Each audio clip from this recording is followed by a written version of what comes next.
बिस्मिल्लाहिर्रहमानिर्रहीम। अस्सलामुअलैकुम।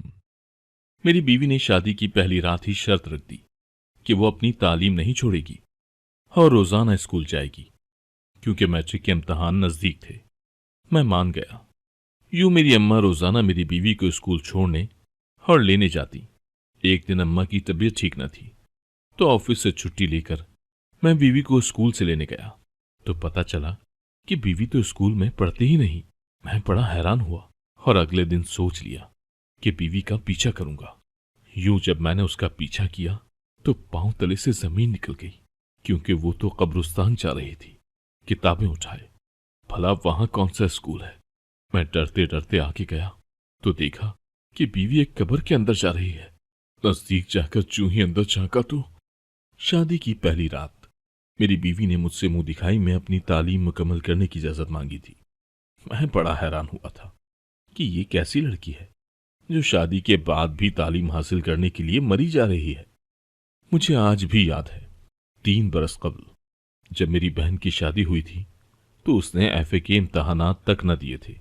समरा कहती थी कि मैं तो शादी ही तालीम से बचने के लिए कर रही हूं, अब पागल तो नहीं हूं ना कि इम्तहानात देती फिरूं। खैर, मैंने नरगिस को आगे पढ़ने की इजाजत दे दी थी। मैं जानता था कि वो 2-3 हफ्ते से ज्यादा अपने स्कूल जा ही नहीं पाएगी। वो ये सुनकर बेइंतहा खुश हो गई थी। मुस्कुराकर बोली, जाफर, आप बहुत अच्छे हैं। शादी की पहली रात ही अपनी बीवी के मुंह से अपनी तारीफ सुनकर मैं बेइंतहा खुश हो गया था। हसीन औरत के मुंह से तारीफ सुनकर मर्द को नशा सा हो ही जाता है। फिर वो उस औरत की नजरों में अच्छा बनने के लिए और तारीफ बटोरने के लिए किसी भी हद तक जाने से गुरेज नहीं करता। मैंने अपनी खुशगवार जिंदगी का आगाज नरगिस को सोने के कड़े पहनाकर किया था। वो बड़ी नाजुक सी, शर्मीली सी लड़की थी। उसकी सोहबत में मुझे मजा आने लगा था। वो मुझसे ढेरों बातें किया करती थी, मेरी बातें घंटों सुना करती थी। शादी का एक हफ्ता तो एक दूसरे के लाड उठाते हुए ही गुजर गया था। मेरे ऑफिस की छुट्टी खत्म हो चुकी थी, इसीलिए मैंने नरगिस से कहा कि मेरे कपड़े निकाल कर रख दे कि कल से मैंने ऑफिस जाना है। नरगिस झट से बोली, जाफर, आप घर में नहीं होंगे तो मेरा भी दिल नहीं लगेगा। ऐसा करते हैं कि आप ऑफिस जाते हुए मुझे भी स्कूल छोड़ आया कीजिए। मैं सोच में पड़ गया था। मैं तो शादी की रात बीवी से किया गया वादा भुलाए बैठा था। मैं बोला, नरगिस, अभी 2-3 दिन सब्र कर लो। मैं मुनासिब मौका देखकर अम्मी से बात करता हूं। वो मान जाएं तो मैं तुम्हें छोड़ आया करूंगा। वो मुंह बसोर कर बोली, आप मुनासिब मौका ढूंढते रहिए, तब तक मेरा स्कूल से नाम खारिज हो जाएगा। तब मैं क्या करूंगी? आपने वादा किया है तो इसे निभाना भी आप पर फर्ज है। मैं कुछ कहने के काबिल ही नहीं रहा था, इसीलिए बोला, ठीक है, तुम अपना यूनिफॉर्म भी निकाल लो, मैं तुम्हें सुबह स्कूल छोड़ आऊंगा। नरगिस की आंखों में खुशी के आंसू आ गए थे।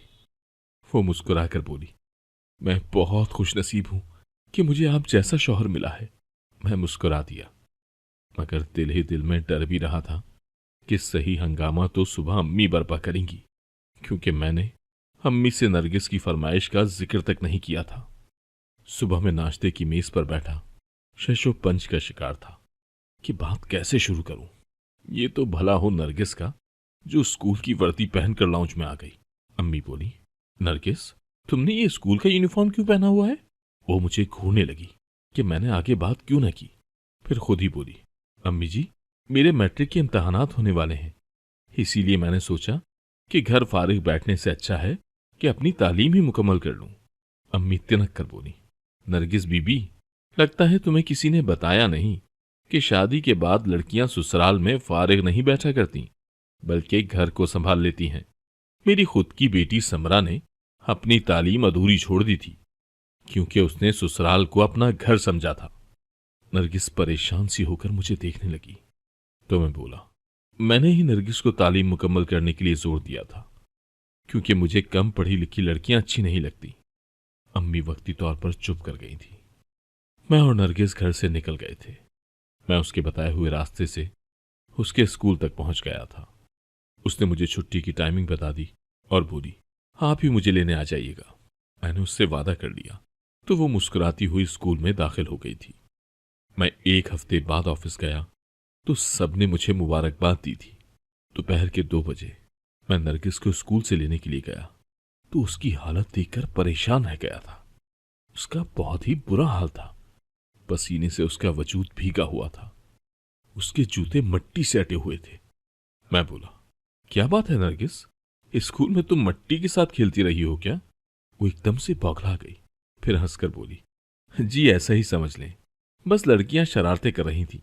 मैं चुप कर गया। उसे घर लेकर गया तो वो जल्दी से बाथरूम में घुस गई। मैं बेड पर बैठकर उसका बस्ता देखने लगा, मगर मुझे हैरत का शदीद झटका तब लगा जब उसका बस्ता बिल्कुल खाली था। उसमें सिर्फ एक पानी की बोतल पड़ी थी, कोई किताब और कोई पेंसिल उसमें न पड़ी थी। मैंने स्कूल का बैग बंद करके रख दिया। वो फ्रेश होकर बाहर आई तो बोली, आज तो स्कूल में बहुत ज्यादा पढ़ाई हुई है, कल भी 2-3 टेस्ट हैं। मैं तो सोच सोच कर ही परेशान हूं। मैं बोला, तुम्हारे पास सब किताबें तो मौजूद है ना, कोई किताब घर तो नहीं रह गई? उसने नफी में सर हिलाया, फिर बस्ते पर हाथ रखकर बोली, सब कुछ मौजूद है इसमें, आप बिल्कुल भी फिक्र न करें। मैं फिक्र कैसे ना करता, मेरी बीवी मेरे मुंह पर ही झूठ बोल रही थी। खैर, मैंने उसको खुदा हाफिज कहा और वापस अपने ऑफिस चला गया था। मुझे ऑफिस में भी नरगिस की बार बार याद आ रही थी। वो बहुत अच्छी लड़की थी और फर्माबरदार बीवी थी। जब से वो मेरी जिंदगी में शामिल हुई थी, खुशियों के दर मुझ पर वाह हो चुके थे। मैं शाम घर पहुंचा तो अम्मी और समरा को लाउंज में बैठे पाया था। मैं अपनी बहन को देखकर बेइंतहा खुश हुआ था। मैंने उसका हालचाल पूछा तो वो मुझे बड़ी गमज़दा सी लगी थी। मैंने वजह पूछी तो अम्मी बोली, तुम्हारी बहन को घर आए हुए 2 घंटे बीत चुके हैं, मगर तुम्हारी बीवी ने कमरे से बाहर निकलकर सलाम तक करना गवारा नहीं किया। मैं बोला, अम्मी, आपको इल्म है ना कि उसके इम्तहानात होने वाले हैं, बस उसी की तैयारी में मसरूफ है आजकल। लेकिन मैं उसे समझा दूंगा कि आज के बाद अगर मेरी बहन घर आए तो उससे फौरन जाकर मिलना, क्योंकि समरा मुझे बहुत अजीज है। समरा के चेहरे पर मुस्कुराहट फैल गई थी। ब्याही बहनों को मैके से किसी किस्म का कोई लालच नहीं होता, उन्हें तो बस प्यार और अपनापन ही चाहिए होता है। मैं कमरे में गया तो सामने का मंजर देखकर मैं शजदा रह गया था। नरगिस आराम से बेड पर लेटी हुई थी और मोबाइल पर किसी के साथ खुशगपियों में मसरूफ थी।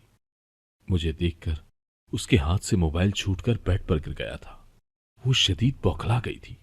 उसे समझ ही नहीं आ रही थी कि क्या करे और क्या ना करे।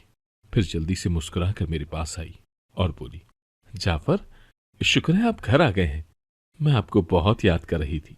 मैं खुद को तंज करने से बाज ना रख पाया और बोला, अच्छा, वाकई, लेकिन तुम्हारे किसी अंदाज से तो नहीं लग रहा कि तुम मुझे याद कर रही होगी।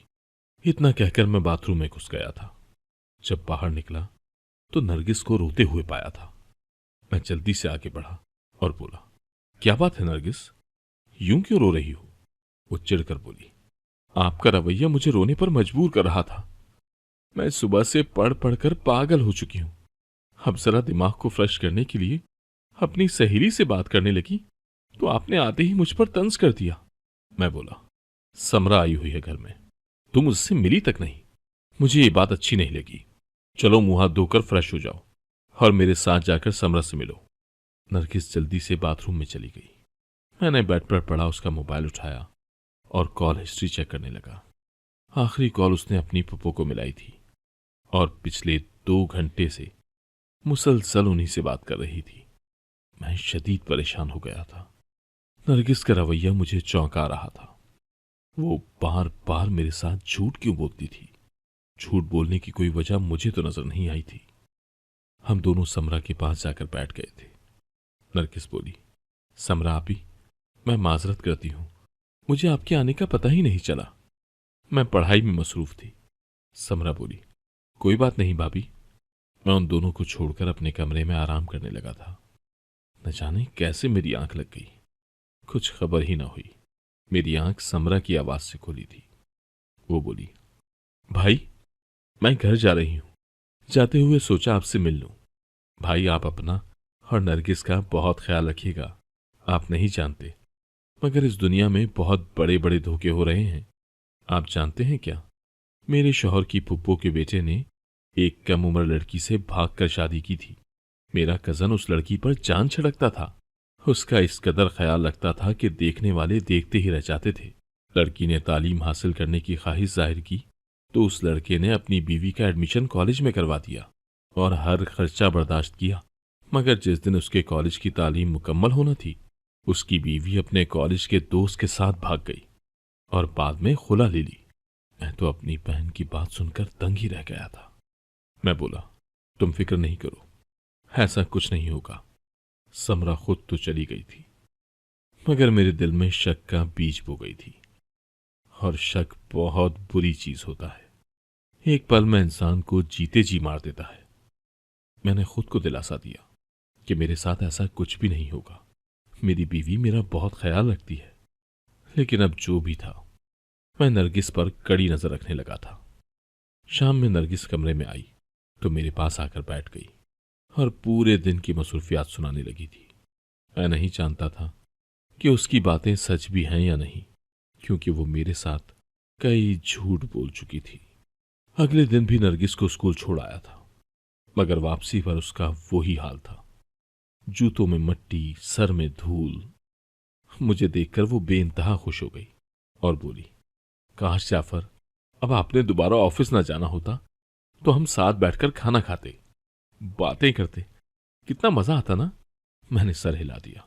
फिर बोला, नरगिस, मुझे ये तो बताओ कि तुम्हारे इम्तहानात कब हैं? वो मुझे देखती की देखती रह गई थी। उसके चेहरे से हवाइयां उड़ी हुई थी। मैं हंसकर बोला, नरगिस, मैंने तुम्हारे इम्तहानात का ही पूछा है, तुम्हारी पड़ोसन का नहीं जो तुम इस कदर सोच में पड़ गई हो। वो हकलाकर बोली, जाफर, आप तो एक बात के पीछे ही पड़ जाते हैं। दरअसल मैं तारीख भूल गई थी। जब से आपके साथ शादी हुई है, आपके सिवा कुछ याद ही नहीं रहता। 3 हफ्तों बाद है मेरे इम्तहान। मैं चुप कर गया था। मैंने कहीं सुना था कि जब बीवी बात बेबात और बेमौका अपनी मोहब्बत का इजहार करने लगे तो इसका मतलब यही होता है कि वो ये सब किसी मजबूरी के तहत कर रही है। उसके दिल में आपके लिए ऐसे कोई जज्बात सिरे से मौजूद ही नहीं है। मैं आज घर के अंदर नहीं गया था और गेट से ही वापस लौट गया था।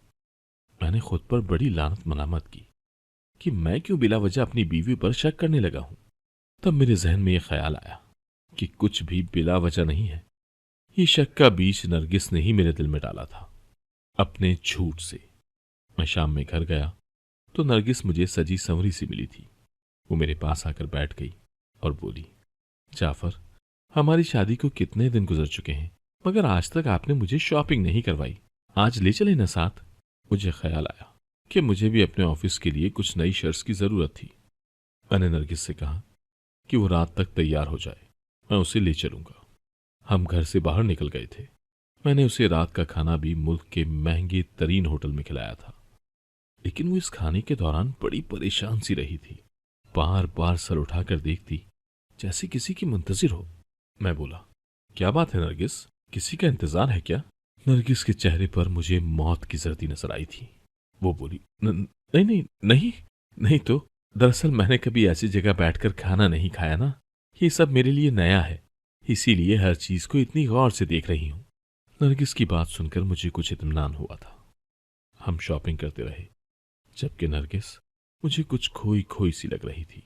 मैं अपने लिए शर्ट पसंद कर रहा था, जबकि नरगिस दूसरी तरफ जाकर अपने लिए कपड़े देखने लगी थी। मैं अपनी शॉपिंग से फरागत पाकर नरगिस की तरफ ही चल पड़ा था, लेकिन सामने का मंजर देखकर तो मेरा खून खौल उठा था। नरगिस किसी को हाथ के इशारे से कुछ कह रही थी। मैंने सामने देखा तो एक जवान सा लड़का खड़ा था। मुझे देखते ही वो भाग खड़ा हुआ था। नरगिस ने मुझे मुड़कर देखा तो खुद को पुरसुकून जाहिर करने की कोशिश करने लगी थी। वो जल्दी जल्दी मेरे पास आई और कपड़े दिखाकर बोली, ये कैसे हैं? मैं हंसकर बोला, नरगिस, वो लड़का तुम्हें बताकर तो गया है कि कपड़े अच्छे हैं, इसके बाद मेरी राय कहाँ अहमियत रखती है? नरगिस बोली, न जाने वो बदतमीज लड़का कौन था, कब से मुझे घूर रहा था। मुझे तो बड़ी हैरत हुई कि इतने बड़े शॉपिंग मॉल में भी ऐसे लड़के पाए जाते हैं। मुझे तो यही लगता था कि ऐसे आवारा लड़के तो बस बाजारों में ही घूमते हैं। मैं बोला, नरगिस, अच्छे बुरे लोग हर जगह होते हैं, बस हमें खुद को बचाना होता है। अपना किरदार साफ रखना होता है। नरगिस बोली, जाफर, आप कितनी अच्छी बातें करते हैं ना। मैं खामोश ही रहा था। अब भला मैं अपनी तारीफ में क्या कहता। हम घर गए तो नरगिस मुझे बहुत खुश लगी थी।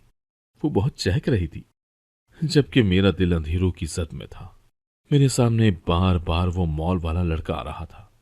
नरगिस आज रात जल्दी ही सो गई थी, जबकि मैं बिस्तर पर करवट बदलता रह गया था। मेरा जी चाहता था कि मैं नरगिस को स्कूल जाने से रोक दूं, मगर मैं उसे ये सब कहने की हिम्मत नहीं रखता था। मैंने सोचा कि चलो 3 हफ्तों की तो बात है, मुझे ये कड़वा घूंट पी लेना चाहिए।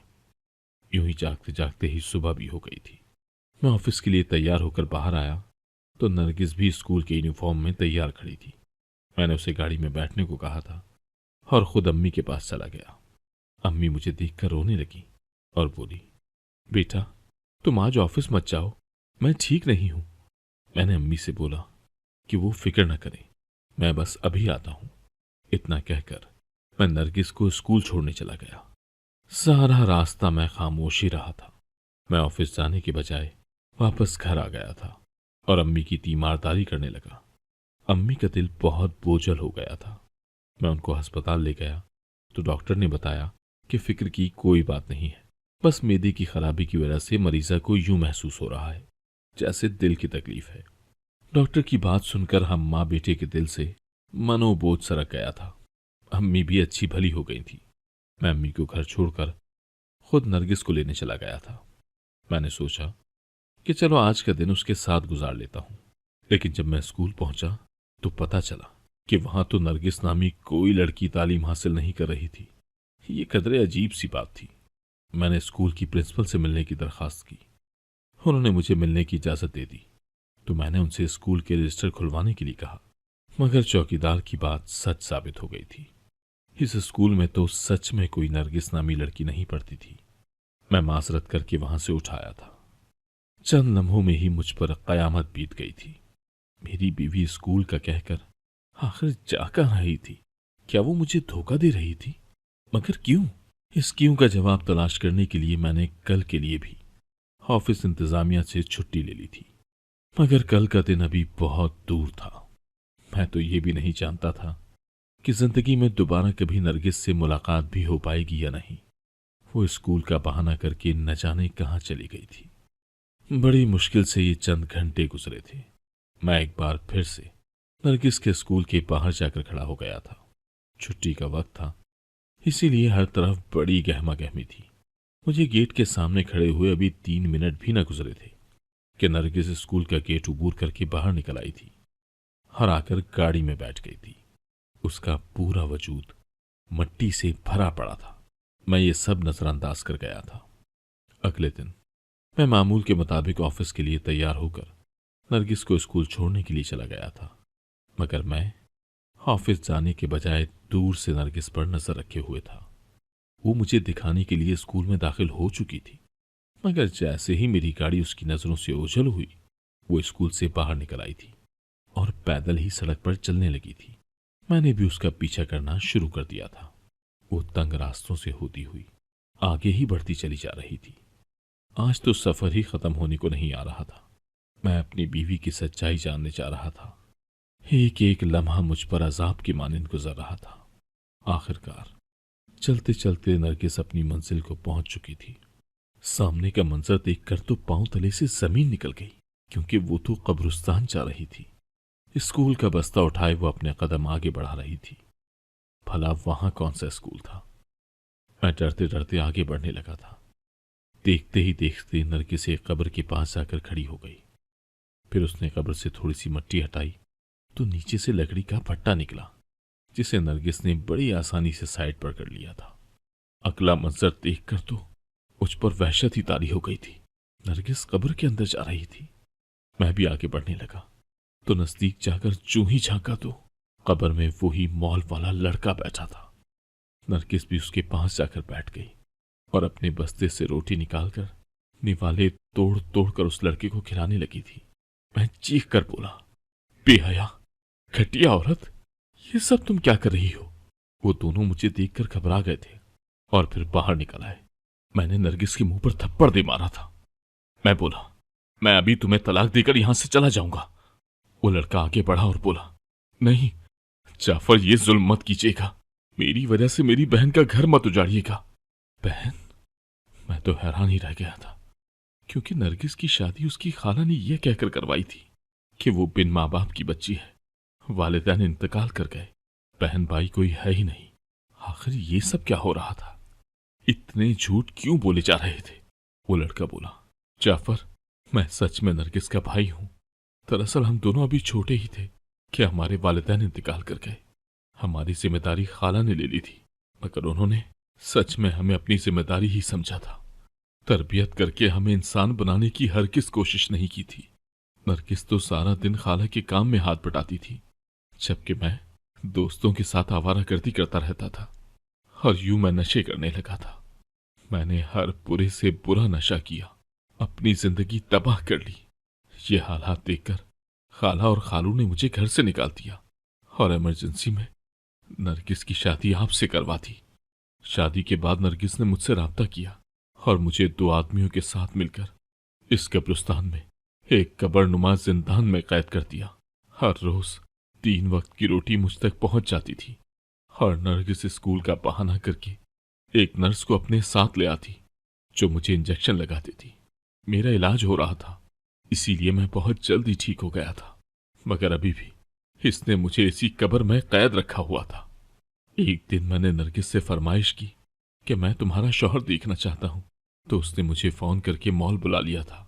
मैंने वहीं आपको देखा था तो मुझे आप पसंद आ गए, इसीलिए मैंने नरगिस को इशारा करके बताया था कि उसका शौहर बेहतरीन है।